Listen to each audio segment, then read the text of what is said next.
A very warm welcome. My name is Beatrice Jaschke. I'm part of the ECM team at the University of Applied Arts Vienna.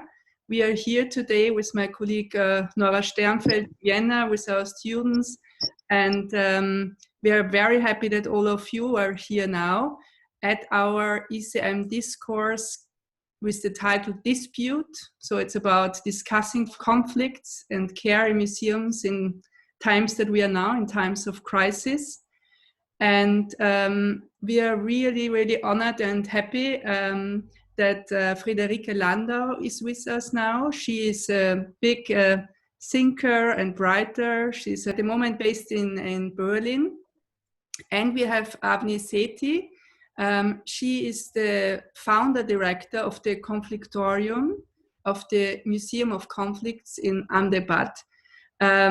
So both of you, you are both engaged very much with questions of conflicts and care, with questions that are very current now in the moment. And I hand you over, Friederike. Thank you really for bringing up also this topic to us and also introducing us to Avni Sethi. Thanks, Beatrice, and thanks, Nora, again for the invitation. I'm really excited. I was saying it's funny to sit here by myself on a Saturday afternoon, but I don't feel so lonely after all if there's, 30 people watching us and listening to us and talking with us. I just gave a little input to the students of the ECM master's program, talking about the different facets of conflict, the times, the places, the agents, the affects of disputes or conflicts, because that's how I came to think about conflicts, who's engaged in it, and how do we make room and time and space for conflict. And the way that I came to find the Museum of Conflict is honestly a very basic Google search, which I'm still congratulating myself on, because I went through 4 or 5 pages of war memorials and World War II institutions of conflict, talking about the stories of, commodified big conflict, and then found the Conflictorium Museum of Conflict in Ahmedabad in India by pure luck, and was just, freaking out in this very room about the fact that there is such a place. I'd never been to India, and unfortunately my scheduled trip to be happening in April didn't happen. But I'm excited that Avni had been responsive from the first contact that I, very boldly made with her, very responsive to talk to me about what it means to talk about conflict in a museum, to think about conflict as a founding parameter of exhibitions, of staging dialogue with different audiences, of being a neighbor in a divisive city, in a divided city, and also in a neighborhood where a lot of different religious and social groups are accommodated. And I'm very happy that Avni takes time today to talk to us, and I'll leave it over to you, Avni, to maybe talk a little bit about yourself, how you came to have that idea, that fabulous idea of founding a museum of conflict, and how since 2013, when the museum I think was founded, what kind of experiences you've had with the museum. Thanks for being here. Thank you for having me, and it's really the founding principle of the Conflictorium was to enable some kind of conversation in the city that we were in, where we had just come out of, or maybe still not come out, but had seen a incident of violence which changed our lives in many ways. So the founding principle was to have conversation. So of course, when you wrote in and it didn't matter that you were not from the city, it meant that we were going to have conversation. And I think it's exactly what we are doing now in multiple ways. So I'm happy. The Conflictorium was started in 2013 in a city, in Ahmedabad city, which has a river that passes by in the center of the city, and it divides the city into East Ahmedabad and West Ahmedabad. Ahmedabad. And this sort of division is not only between direction, east and west, but it sort of breaks it into all kinds of binaries. It breaks it into binaries of opportunity, of class, of religion, of development and infrastructure. So it's really all your binaries are coming into play in this kind of division of the city. And the Conflictorium's building, the building is in East Ahmedabad, which is a neighborhood that is Old Ahmedabad, or the Old City as we call it. So it's also come to be Ahmedabad's also come to be part of the Heritage City project. It's the first heritage city in the country that's been deemed so by the UNESCO. So there is a certain kind of posturing within the old city, but it's a very specific kind of posturing that is attached to majoritarian heritage in some senses. So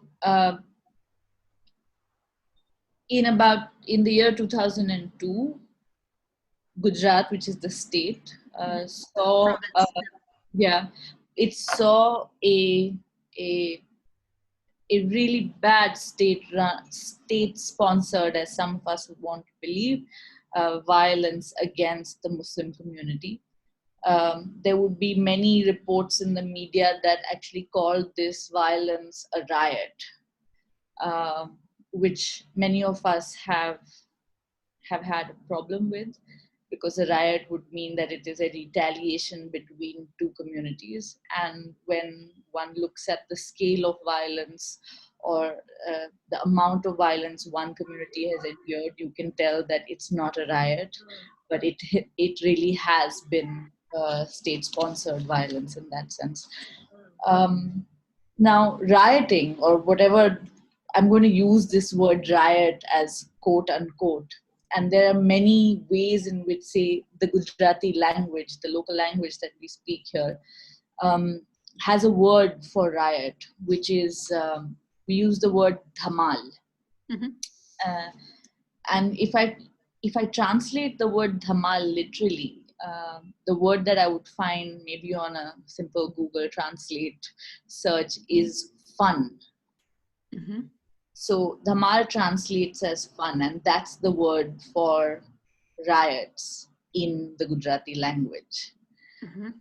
So that is the kind of paradigm that this city has adopted vis-a-vis riots against minority communities in this city, to imagine it as some sort of fun. Wow. Now, this is a word that I grew up listening to, because I went to school in the old city till grade 4 or 5, and school would often be shut at about 10 o'clock in the morning instead of 1 p.m. saying, you have to go home because there's dhamal in the city, so you're not safe and you have to go back home. So we all grew up listening to this word dhamal and had made some peace, but the dhamal was never visible. It was always away, far away. What changed? So this is also, I'm also responding to this fact that 2002 was not the first of its kind. We had seen many such communal tensions. It's a communally tense city. But what changed with 2002 is that the violence was no longer invisible. It was not somewhere else. It lined the landscapes of the city, no matter where you were. So therefore, if you did come from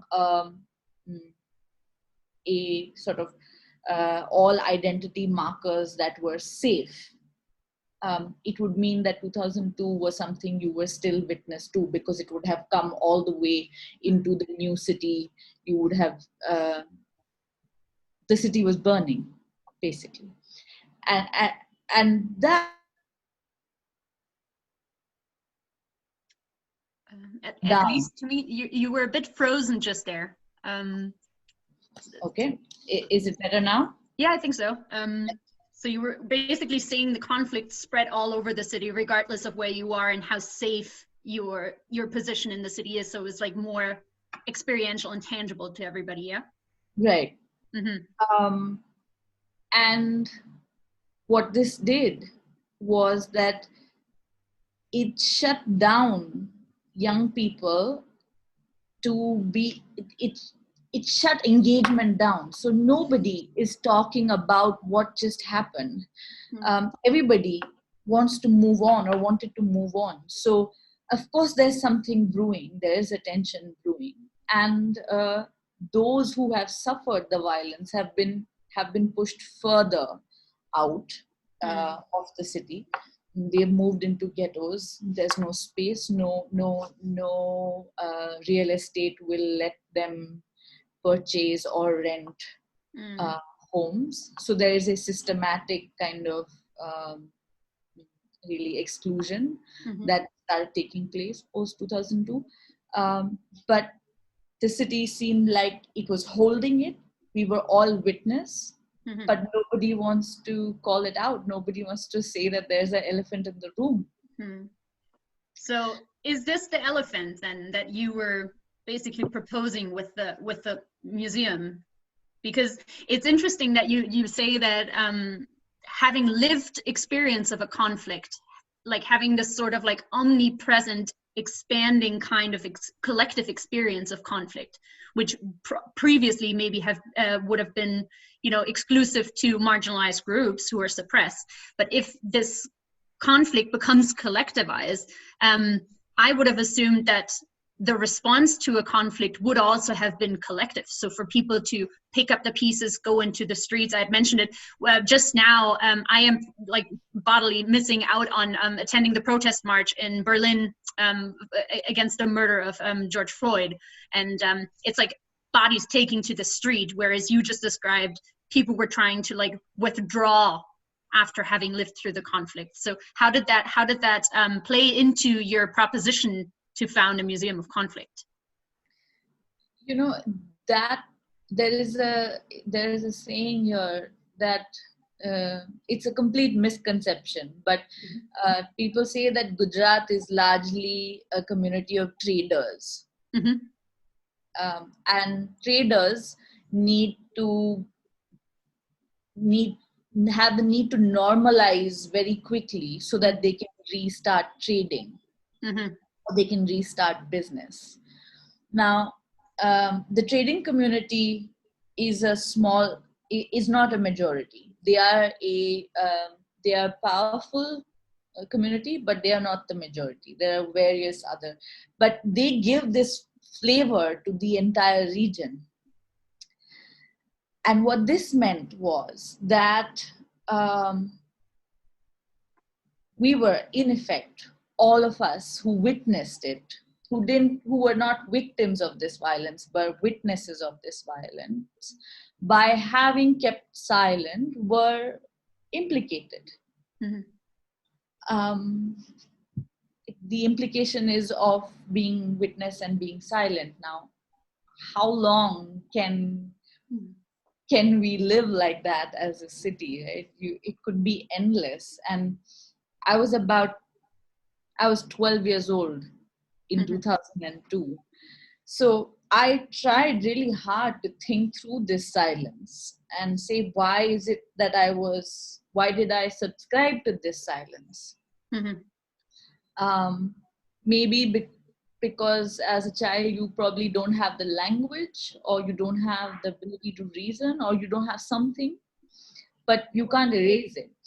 And I know so many people now today who must be in their 30s, who were all children back then, who have all been witness and have been carrying this inside of them. So I knew that in some way a space, I don't know whether it's an intervention, and I find it difficult to use that word, but that there had to be some kind of space that would allow for at least this acknowledgement that it is not only 2002, but even the the moment of origin for the state, when it's separated from a larger state called Bombay Presidency, when it's separated as Maharashtra and Gujarat, it was separated from a linguistic conflict, because those who spoke Gujarati wanted a separate space and those who spoke Marathi wanted a separate state. This acknowledgement that we are a culture that has been in conflict for years, for decades, whether it has been religious conflict or it's been caste-based conflict. Gujarat as a state and India as a country is steeped in caste-based violence. Yeah. So, and we have no, within cultural space, there is absolutely no opportunity to acknowledge this. It's like, everybody has a fever and you keep treating the fever, but nobody wants to talk about why you have that fever. I must use disease as reference at this point of time. I'm sorry. Well, I think there is great parallels to, treating the symptom versus treating the cause, or what the relationships between those two are. So I'm wondering, I had mentioned to the ECM students that the Conflictorium, in the classic sense of the term, might not comply with the definition of what a museum is. So you don't have a stable collection or an agglomeration of artifacts that make up the museum, as I understand it. So I was wondering if you could tell us a little bit about how this whole conflict perspective, which, as you have just beautifully described, comes from a lived history and a lived experience, but collectively of acknowledging conflict. How does that translate into exhibitions? How does that translate into staging a museum, making a museum? Yeah. So when we started off, when we said, here we are going to curate this museum, there was one way to go and to say we will collect artifact. It would mean that we would go back into doing historical research, getting in touch. It would become possibly an anthropological exercise. But we also recognize at that point that the memorialization of these artifacts is a sure shot way to say that it will then be forgotten. Once there is a memorial, you're at peace that, okay, yeah, we built that memorial. Why do we keep thinking about it?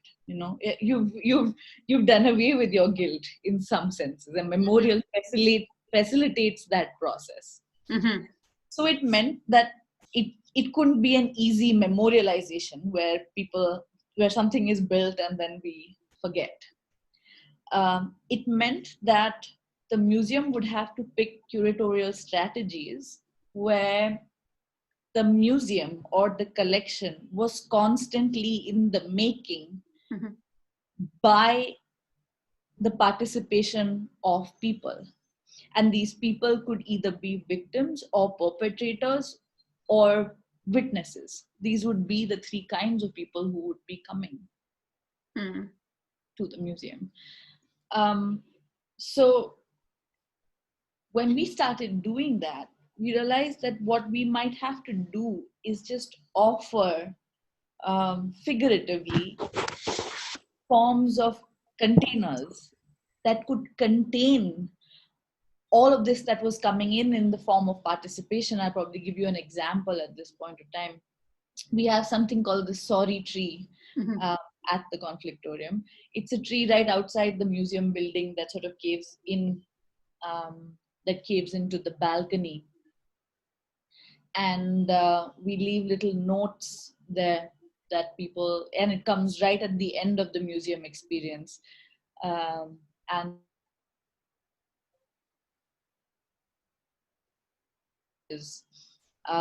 often people write personalized notes behind that printed note of who they're sorry to or why they're sorry. This question of apology entering the museum, and us not aggressively wanting to turn it into an archive, saying, oh, there's new note on the tree, let's take a picture and let it enter the archive. The need to do that is also not there. So there is an understanding that people come, people apologize, sometimes as performances for the self.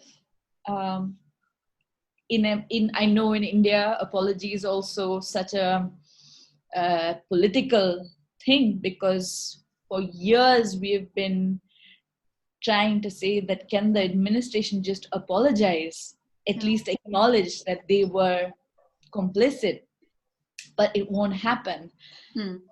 So it becomes a way of holding. The museum then becomes some way of acknowledging that yes, this happened. And at least some people are beginning to see that they could be sorry. That's it's interesting that you mentioned this sort of like forceful memorialization, or this desire to create a memorial, which we were explicitly going against.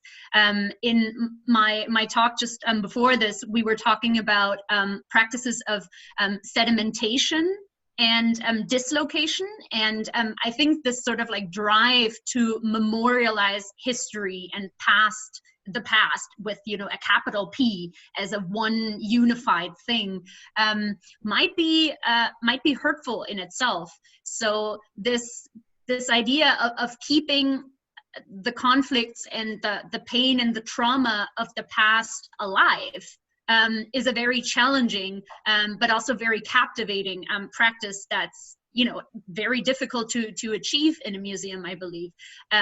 We were talking about the notion of hauntology in museums. So the idea of, not in a sci-fi kind of understanding, but the notion of keeping the past and the presence in the same room, wrestling with each other, and negotiating how to speak and where to be.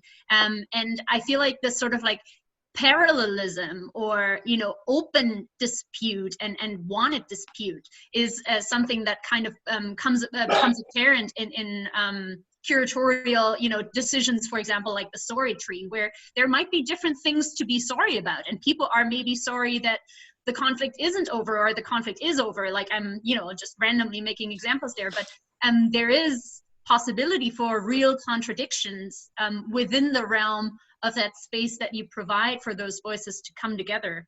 I was curious, did you ever have any sort of like, I don't know, critical reactions to this approach? Did you have, you know, backlash, or people being opposed to calling what you're doing a museum because it doesn't comply with what a museum is supposed to be? Can you tell me a little bit about those reactions, maybe? There have been, I think, two kinds of backlashes. I don't even know if they're backlashes. They're probably upheavals. I think they were more. They felt more like upheavals. So there's one from audiences who come in and are significantly upset to have encountered themselves in the museum, because that's really what can happen. I mean, that's all that there is. Like, I'm saying it really simply. If there is no artifact, there are a set of experiences, and those experiences get artifact only if you begin to engage. If you don't, then they don't get activated. Then the museum is empty. So your first encounters with yourself or processes of self-reflection can be very dislocating. They can displace you. And by the time someone would reach the sorry tree, we have had experiences where people have been very angry and said, why should I apologize? I didn't do anything wrong. I'm walking out of here. So you have those kinds of experiences on one level. Or there will be people who will come in and say, you know, you have different colored walls in the museum. You have a purple wall, you have a blue wall, you have a green wall. Why do you not have a saffron wall? Saffron is a color that represents the present sort of right-wing Hindu ideology. It's a religious color also. So there's, at first, these walls had these colors didn't have any intentionality behind them, but they suddenly assumed that kind of currency, the color, that even that gets read as a curatorial choice that we didn't actually make. And so we begin to learn that the readability of that space is much larger than what anybody in the makers have any control over. And that it basically slips through your own fingers to, you know, get one message across. Completely. Yeah. So there's those kind of expressions. So that's why I was saying maybe that's not a backlash. It is probably what at best the museum could trigger. But sometimes, on the other hand, there have been governmental insertions. So we will have members from intelligence agencies who will come in to the museum and sit in on a particular event or talk, where we have invited a speaker, say from a Tibetan freedom poet or a Kashmiri filmmaker. And they'll be there and they will assert their presence or use tactics of intimidation or whatever. These used to feel unusual, or they used to feel intimidating and that's when we used to think of them as backlashes. Until you begin to say that let's start treating even them as participants of the museum. So every backlash in that sense is potentially a opportunity to continue the conversation. And it's a very radical openness then to basically be willing to engage with everybody, regardless of where they're coming from and what kind of political baggage or, you know, need for a conversation they might be bringing into the space, which in more traditional museums is kind of pre-structured in a way of like who feels invited to come into the space and who doesn't ever go, and, you know, this ongoing dilemma of like the public and the non-public and how to reach beyond the people who usually go and stuff like that. So in that sense, I've encountered the Conflictorium as a very radically open space. And I think you said something really interesting a little while ago. You said, if you don't engage with it, the museum is going to be empty. So to assume the museum to be nothing but the production and the encounter and also the affective experience of what it can be, that's a very striking statement. And it also kind of relates to something that I wanted to talk to you about, which is the questions of publics and neighbors and frequenters of the Conflictorium.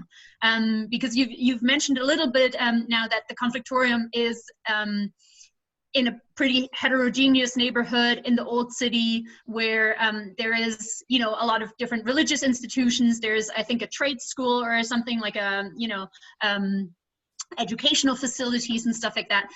But I also remember that you've mentioned that you often have sort of non-museum publics coming by or using the space. So I was interested if you could tell us a bit about how non-museum, if there is even such thing, non-museum people interact with the Conflictorium. What happens when people don't necessarily come for the exhibitions, and how does that make the museum what it is?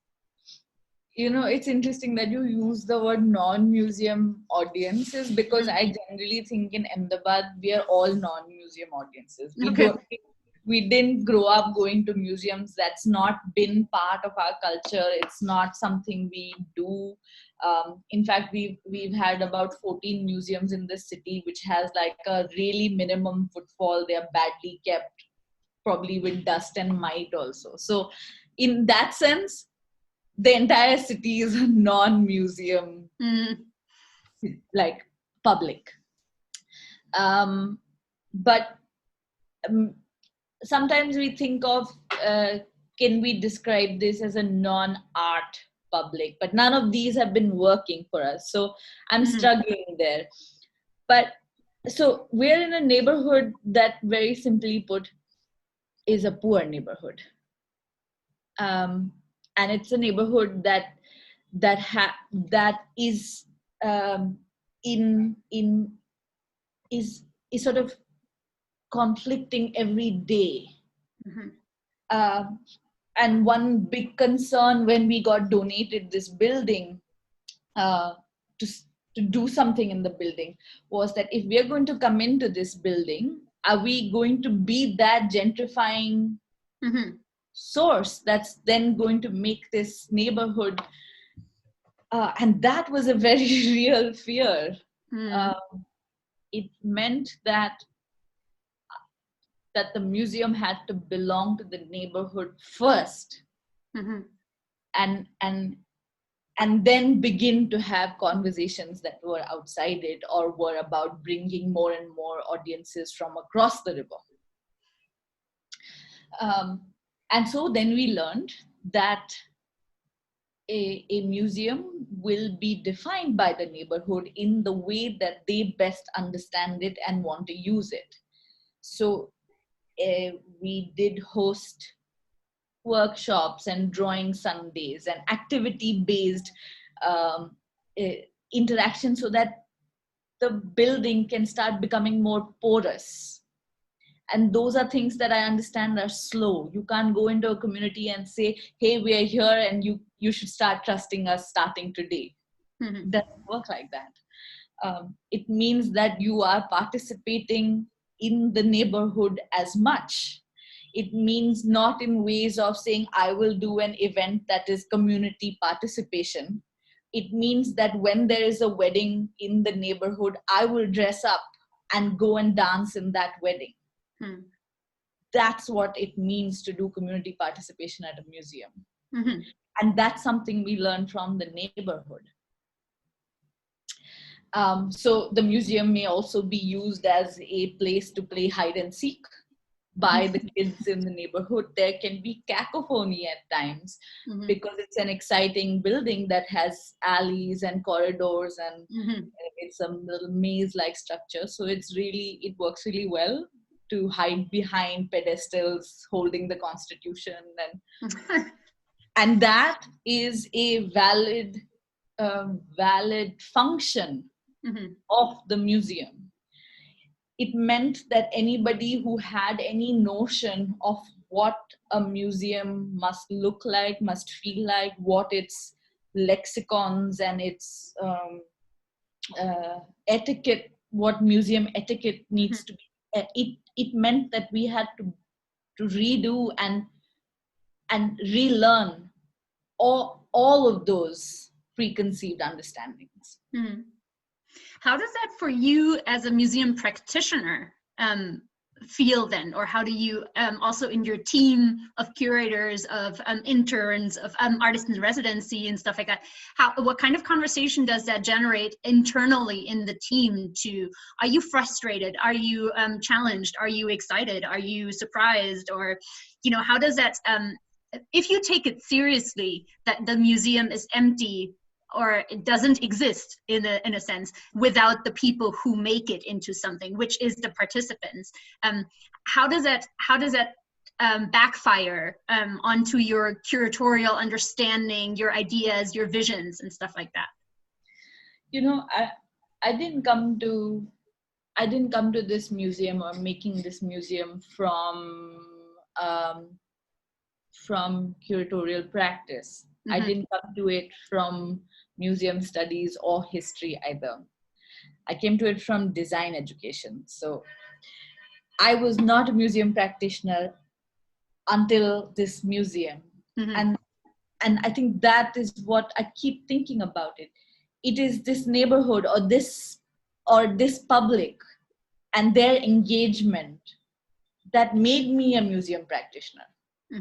Yeah. So I do not know any other way for this space to be.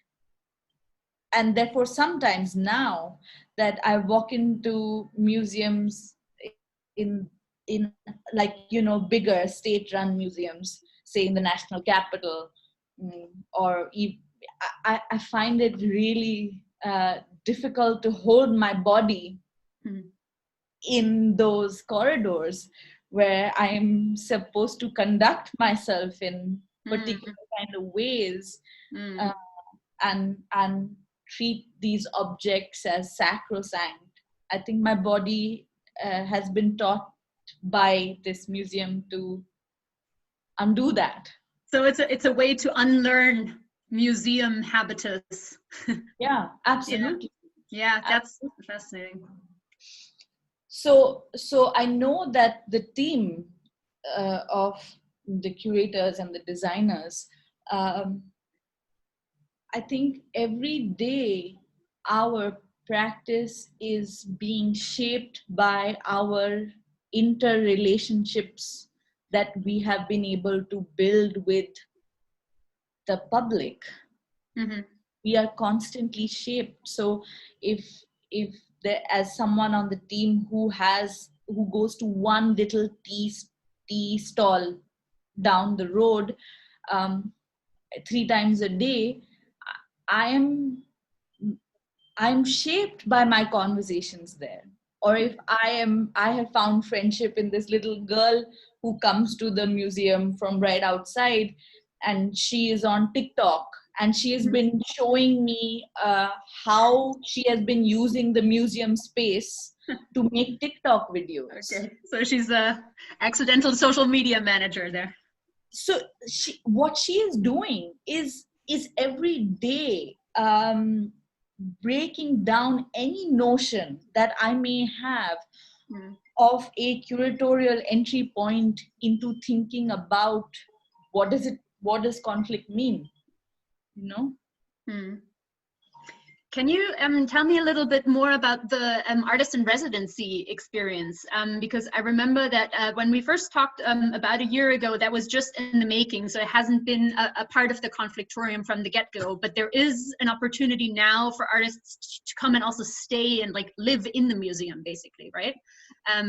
How do they interact with the neighborhood, or how does that find entry and inspire the kind of projects that they put on? So we have had a couple of residents at the museum, and I can talk about 2 or 3 specific people. I think we had, say for example, we had Shiva Gaur, who's an artist, who's a visual artist, who has been making work around. He himself comes from a nomadic traveling community, and the tendency to always the art worlds have tendencies of making compartments, saying this is a indigenous artist, this is a queer artist, this is a woman artist. So there is a tendency to do make these compartments. And when Shiva came to the building and he lived in the museum, it meant that he was interacting with the neighborhood that was not interested in making any of these compartments. The neighborhood was interested in knowing that there was a new guest at the museum, and this new guest, in his practice, whatever is doing, he goes to the market every day and brings one toy back. And that toy is probably from the old market that is just round the corner, and that's what started shaping his identity, that artist or that person who brings back a toy. And that's how his practice around the museum is getting known, because these are also, it's not a individualized space, the possibility of being private or having a private practice in a studio inside the museum is not possible. Mm-hmm. Everybody in the neighborhood, by the time you've had lunch, knows what you ate for lunch. So obviously the neighborhood knows what kind of practice is this person engaging in, that he goes every day and brings a toy and he's going to do something with it. Mm-hmm. And when he makes his exhibition and shows it, the audiences, there are two kinds of audiences. One is the immediate neighborhood that has been clued into his practice, and so kind of understand the process, saying, oh, that toy has gone there, right? Their relationship is many-fold in the process than in the exhibition. Mm-hmm. And then there is the audience that comes from across the river, who is pushed one more time to say, wait, this is a person who wants me to look at cultural artifact and everyday object, but wants me not to make these compartments. So what Shiva's work then does while he's staying in this building is to have so many different kinds of conversations on that one open day. Mm. It's like, I can't talk about my work only in one tenor. I will have to talk about it in multiple forms, and that becomes possible to do, I guess, in a space like that. So very immersive. And also very, very interestingly, like you were saying, there's not a lot of room to be private. So that really, like, literally makes the museum into a very public space. Because, for example, in Nora's book, The Radical Democratic Museum, she says the museum belongs to us all, and like really wants to bring this claim, which, you know, especially in the case of publicly funded institutions or whatever is factually true, needs to be substantiated anew. Whereas I feel like what you're describing, just from this sort of like everyday experience of how the space is open and is, you know, permeated by so many different people and usages and senses of time and stuff like that, it sounds like a very public place. Yeah. Yeah. Yeah, go ahead. I did have a question, but it's kind of like steering us more towards the second part of the title. So we've been talking about conflicts a lot, and now I was going to ask you a little bit about the notion of care and how that kind of like comes to play in the Museum of Conflict. So I recently read a really inspiring piece or comment by the director of the Queen's Museum in New York, Sally Talland. She said, in connection to the ongoing COVID-19 crisis, this is a time to consider museums as places of care, not just care of collections, but care of our community's staff and artists, and the careful creation of spaces to make and express collective and individual experiences as we recover from living through a prolonged period of isolation and loss. And I was really, I know that notion of museums as places of care, especially in times of crisis like this, really resonated with me. And I have been thinking about this, and we'll talk about this more after we pick up with the seminar participants. But I wanted to ask you, how do you see this notion of care, or the Conflictorium maybe as a place of care, coming to the fore, being challenged? How can that work, just from your personal experience and your personal point of view with the museum? You know, I'm going to respond to this question in a little backhanded way. Mm-hmm. You know, that when COVID happened and everything shut down and we went into a lockdown, mm-hmm. at least in India, and I know it's true for a lot of, meaning parts of the world also, a lot of art galleries and museums went online. Mm-hmm. Right? And I was thinking about this. I was thinking about what is this meaning? What is it meaning that those institutions that have been that have built their capital on being exclusive, mm-hmm. suddenly want to put out their collections, want people to see, they want to be visible, they want to share. These are the tone in which we heard this thing online. And while the team at the Conflictorium was thinking about this, that yes, we are in a lockdown and people can't assemble, do we want to go online in this way? Do we find the need? Do we have this anxiety of now being inclusive? And we realize we don't have that anxiety,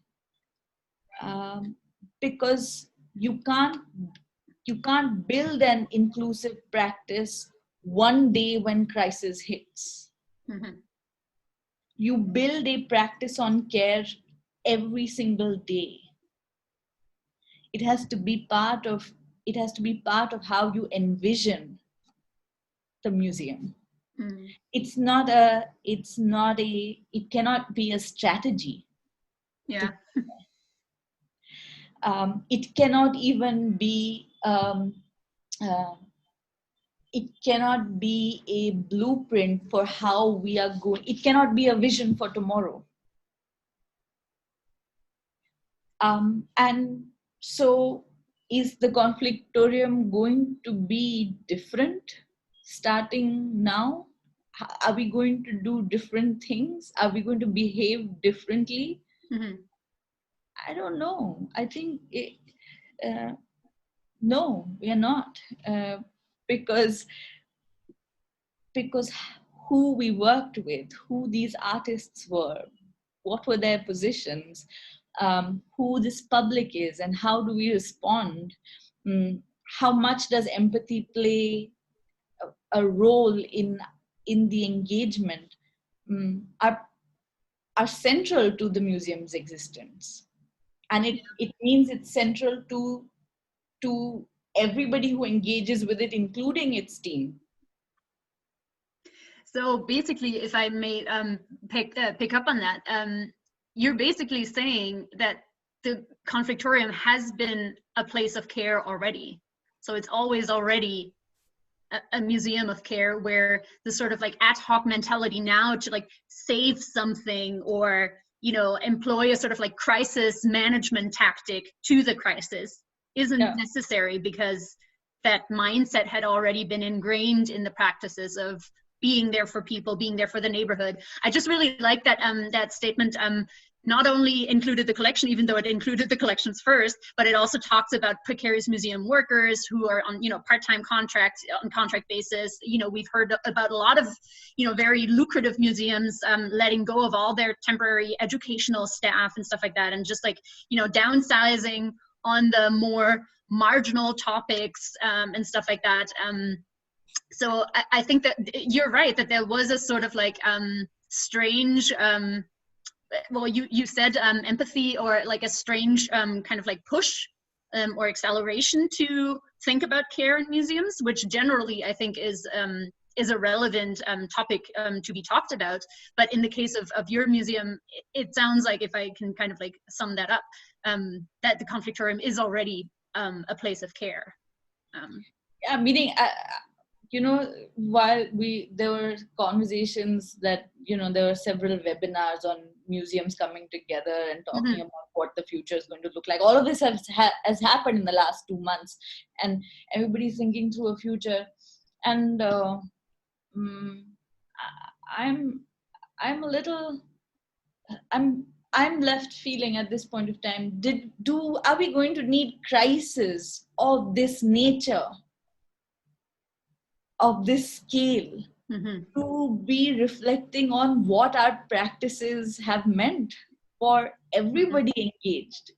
Are we going to have to wait for one crisis after another to change path? Meaning, isn't the ability to have curatorial intelligences to mean that we can self-reflect? So I'm surprised that it is COVID-19 that is beginning this kind of conversation in museums that we need, that Yeah, I mean, probably for other sectors as well, it's been this sort of like jump starter to accelerate certain conversations that were long overdue.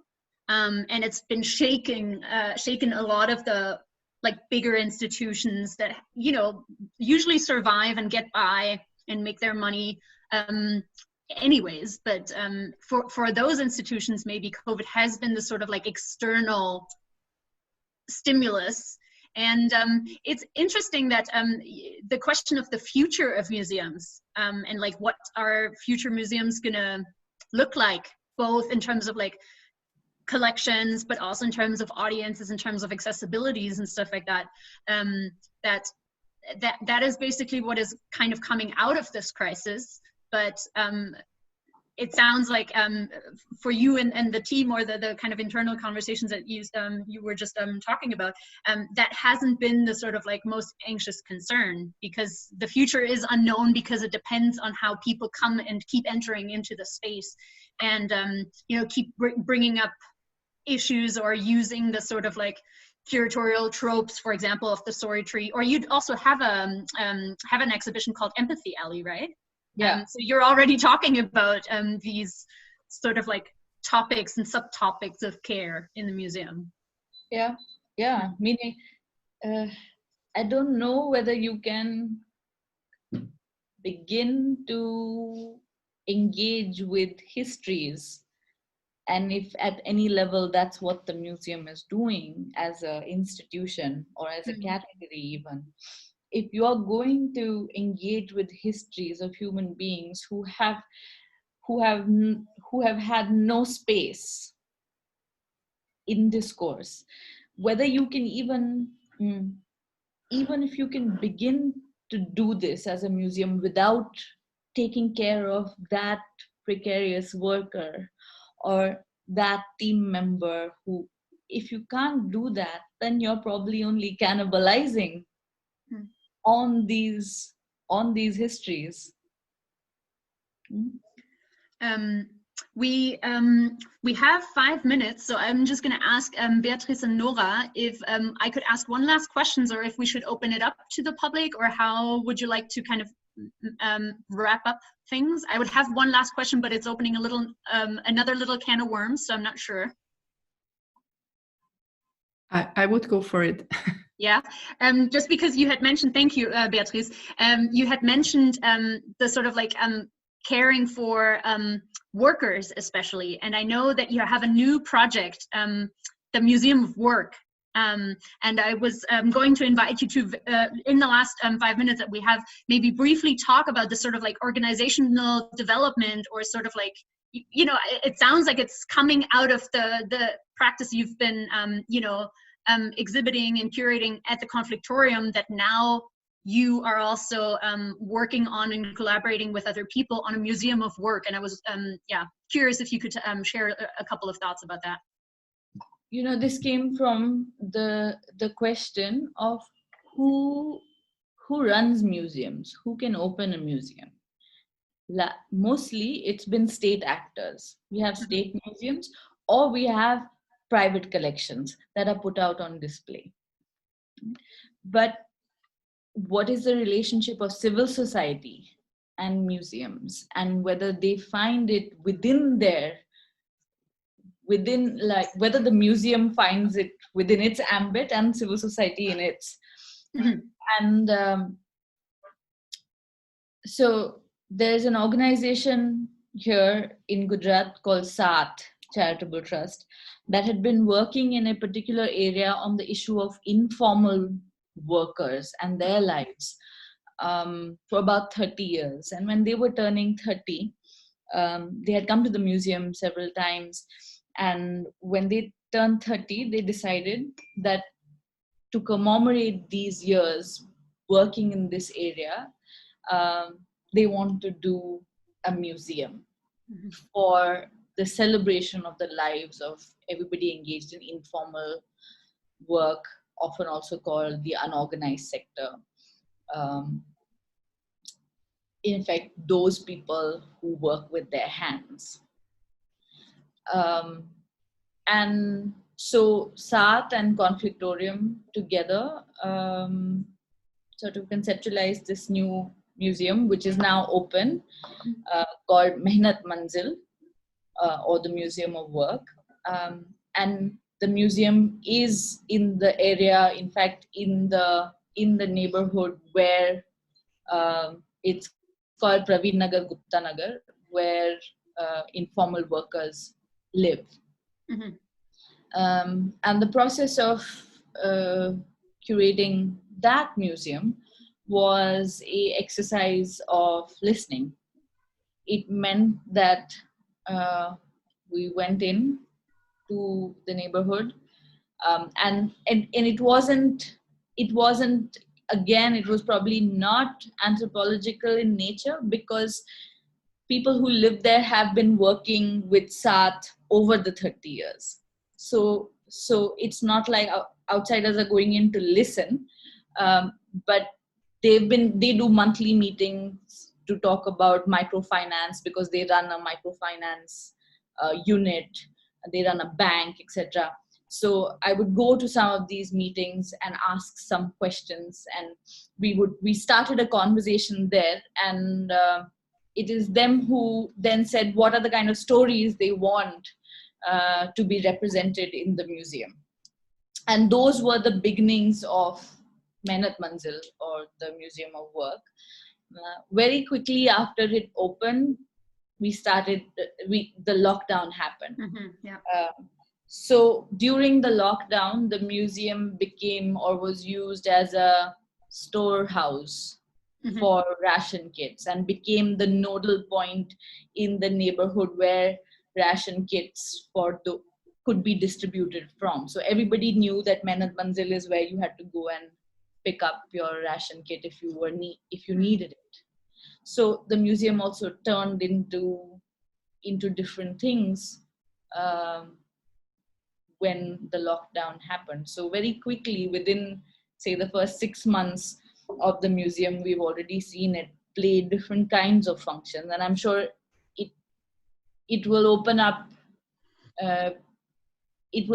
what museums can be that we have no imagination of till now.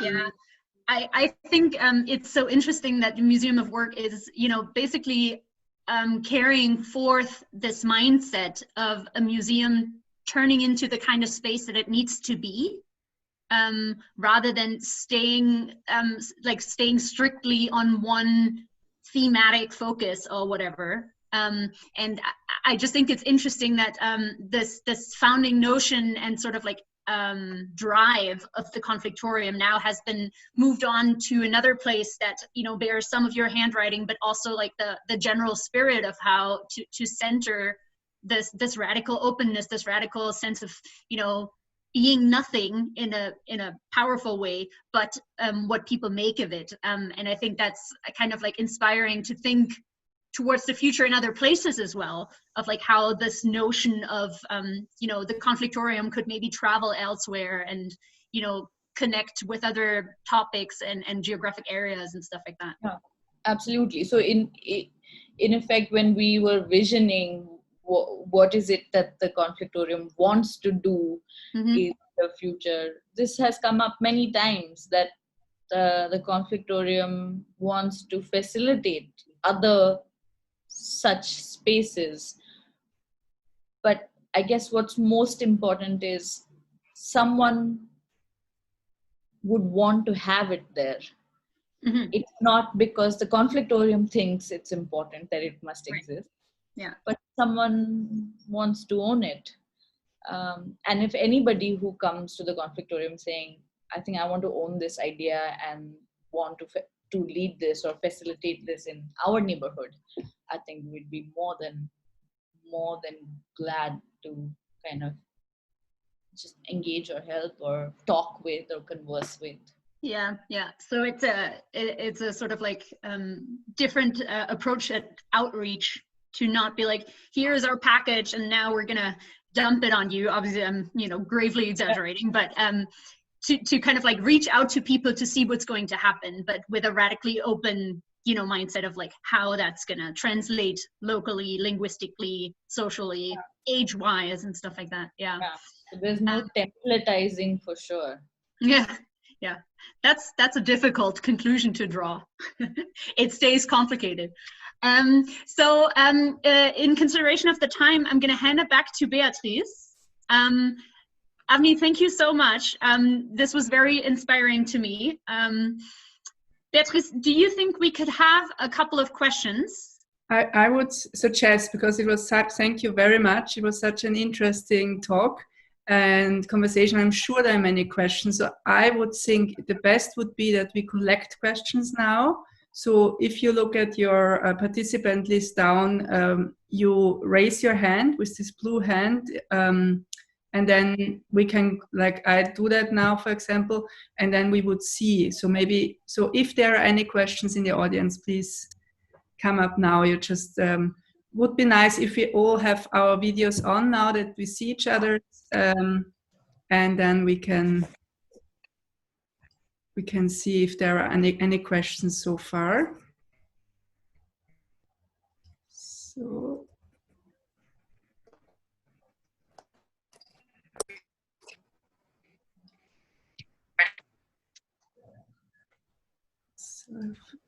I think somebody's on their voice.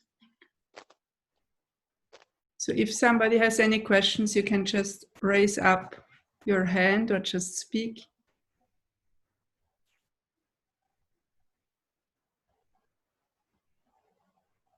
Everything was cleared.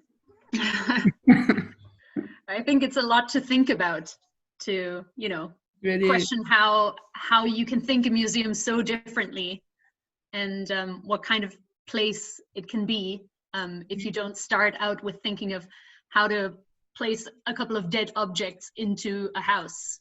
Like that's so radically different from that kind of mindset. I see now Isabella from Vienna. I think she. Isabella. Hello, I cannot put on the video because it must be done by someone else. I don't know. I don't see anything now. My question is, how do exhibitions look like? Like, do you have, like you said, you don't have objects, but I understood from what you said. And yeah, I just want to know how it works, because what I understand is it can also be some kind of communication space. So what makes the museum into a museum is my question. And thanks. So the museum works with two strategies because it has two floors. On the ground floor, we have the permanent exhibits, which are mostly exhibits that I was calling containers, which means you would have to add something, there would be a trigger. We'd have something like the memory lab that has jars with little tags on it where you could leave behind an object or an artifact that represents a conflict in your personal life. So the ground floor is more about those kinds of exhibits, which are containers. And then on the first floor is our temporary exhibition space, which is where we are curating exhibitions on specific thematics, which come in for a specific time. So they'd be there for a month or 2 months. And this is really the space where we get to engage with artists, making work on conflict, where we have tried for every exhibition that we are not representational in engaging with artists. By this I mean that we try to have artists who are speaking from their positions instead of speaking for someone else. That as a value, I don't even want to call it curatorial vision or anything like that. I want to call it a value. That value is central to how the temporary exhibition space functions. It would mean that artists from communities that have largely not been visible, have not been given space, are the people who are presenting work mostly. Could you say something about the empathy alley, which you mentioned? Thanks. So the empathy alley is a room which has silhouettes of thought leaders that were engaged in the process of nation building. India gained independence from the British in 1947. And this nation building process has been fraught, and it's fraught even today. The nation as articulated, citizenship as articulated has been, has had many disagreements, and there have been many leaders who have influenced this process of citizenship building or nation building. And if one thinks of where we are today, we are really somewhere on the conflict lines between these people. So they've left behind legacies or ideologies, and we are fighting our way through them. But what was interesting is that the result of these fault lines between these individuals while they were engaged in this process of nation building has to a great extent left behind what is our constitution of the country, which we in fact as a country are fairly proud of, because it instates a deep equality as a basic tenet. And so the empathy alley draws out literally the fault lines of these positions, partly because a lot of those positions were empathetic towards each other. But where we stand today, we are in an active, aggressive position vis-a-vis these. So it sort of opens up kinds of issues when you can also hear these arguments that people have made in the past, etc., etc. Okay, thank you. I've seen also Nora and Burcu for 2 questions. Maybe Burcu? Hello? Yes. Yeah. Yeah. You can hear me. So the fund that we've, you've been explaining and talking just very much reminded me of the Ruang Grupo's artist space in Jakarta. You probably know. So it's we had a chance to do a workshop and to listen Paritra Kun from Ruang Grupa, and he also told a lot about the integrity with the neighborhood. So how the neighbors using the space for different purposes. It's not like a traditional format of the artist collective, but more of a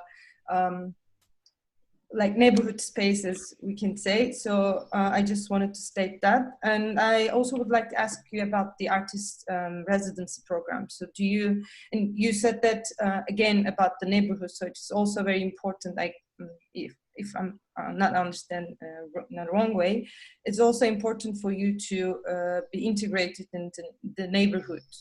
And so do you have a lot of artists from like international artists or the foreign artists, or it's mostly local artists that you've been working with, or you're not accepting, but and how do you see the differences in terms of the engagement with this the society and the neighbors, I say? Okay.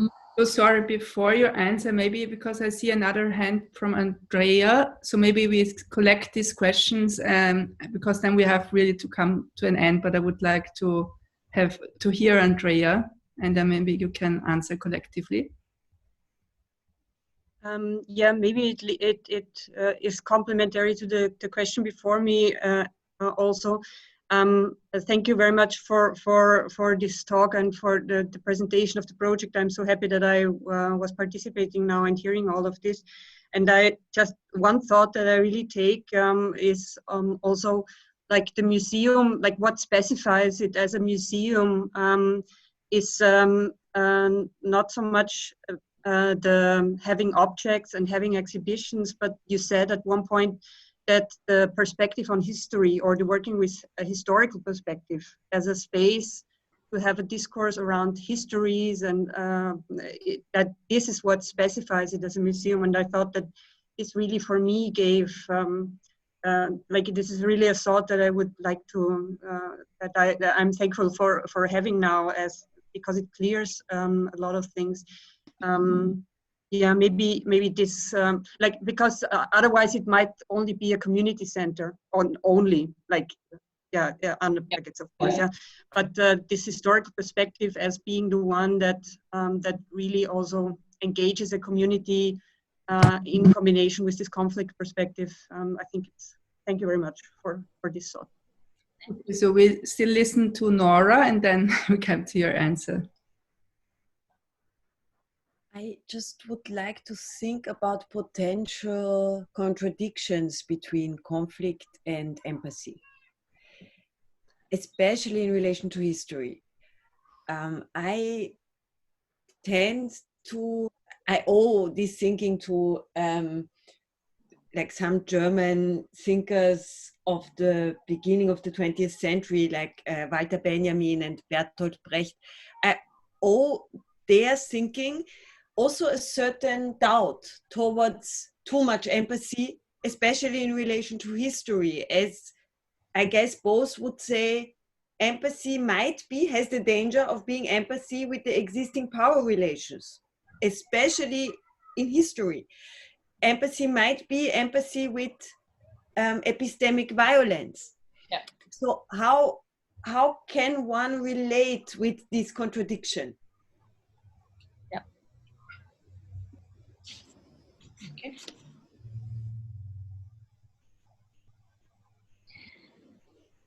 Okay, should I respond? Yes, please. Now you can try to respond collectively. Thank you. So, you know, I'll start with the artist residency. I'm not sure, and I want to be honest, that whether integration with a neighborhood is possible, whether it simply happens. It's difficult in the case of an artist coming in, living in the museum, and then engaging with the neighborhood. The artist is an outsider, and one is not making any pretense of thinking that they are one, or there is an equal exchange. I don't think there is. So the artists have till this point have been mostly local, national. That's partly because we also understand that this is a neighborhood that has often not even been outside of Ahmedabad, outside of the city. And to then say that we will have an international, ethnicities that look different from this neighborhood. Even people coming from across the river are different in that sense, in how they engage. And to say that whether we want to be those people who produce these kinds of confusions and these sort of I don't know whether yet we are in a position to even enter a community like that, and then begin processes that we can't take care of, we can't respond to. So we have we have consciously not opened up international residencies. We've been careful. Not that we don't have international audiences, because sometimes there are tourists or who have come to the city or have Googled the museum and they have come. So yes, there have been people, and we have seen that the neighborhood responds to international people differently. So we're careful about that at the moment. But we try, in some senses, to build relationships or offer, and it's such a everyday thing. It's an everyday exercise. So I don't even know whether I can offer you an example of what it means to begin this exchange between an artist and the neighborhood. It's difficult. It would mean that we would be eating lunch together on the same dining table. It would mean that sometimes it's as simple as that, and then it becomes more complex. But yeah, something like that. I don't know whether that answers your question, but I've tried to kind of paint the picture of what it looks like. And this thing about what is it that makes a museum? And I think we've asked ourselves this question so much. Of we could have very well been a center for art and conflict or something like that. We could have gone down that lane, but I think our preoccupation was with narratives. It was with how much control the state takes of the narrative and shapes it and enters children's textbooks, and they begin to believe versions of histories that are politically, like that are painted for political gain. And that for us is a really dangerous proposition. We have seen it time and again in the world where that goes. And that's why this particular relationship with history and of removing history from the hands of the state and taking charge of it as civil society. I think that was an important part that made us a museum more than anything else.